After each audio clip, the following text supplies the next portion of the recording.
আমি তো যেটা বলবো সেটা বলবোই। আগে তোমরা চাচার কথা শোনো, দেখো এই চাচা কি বলে। तरुण नाम का लड़का को जान से मार देता है। जब तुझे रंग से इतना नफरत है और रमजान का महीना है तो आपने घर से क्यों बाहर निकले, और घर से बाहर आप निकले तो इसका मतलब है कि आप लड़ाई खोज रहे हैं। आप बहुत गलत किए हैं ये तरुण को मारकर, और जो मुसलमान इस पे आवाज नहीं उठाता है वो सबसे बड़ा दोगला है। जब ईरान में लड़ाई हुआ आप उसको सपोर्ट किए, और ये दिल्ली का घटना है इसको भी सपोर्ट कीजिए।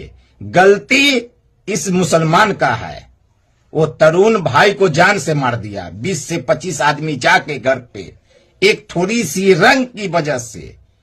क्या दुनिया है भाई, इस पे भी आवाज उठना चाहिए। जब विदेश के लिए आप लोग आवाज उठाते हैं तो हमारा इंडिया में एक हिंदू भाई मर गया तो मुसलमान को आवाज उठाना चाहिए इस चीज पे। চাচা, সবাই যদি তোমার মতো হতো তাহলে আজ এই ঘটনা ঘটতো না, জাত ধর্ম নিয়ে ভেদাভেদ তৈরি হতো না। সামান্য একটি রঙের কারণে দিল্লি উত্তম নগরে অমিত কুমারের সাথে যেটা হলো চরম অন্যায় হয়েছে। দিল্লি শ্মশান হয়ে গেছে, হিন্দু জেগে উঠেছে, যারা ঘুমিয়ে আছে তারাও জেগে উঠবে, আজ না হয় কাল। অমিত কুমার হত্যাকারীদের তো শাস্তি হতেই হবে, কঠিনতম শাস্তি হতে হবে। সবার আগে তো ওই মহিলার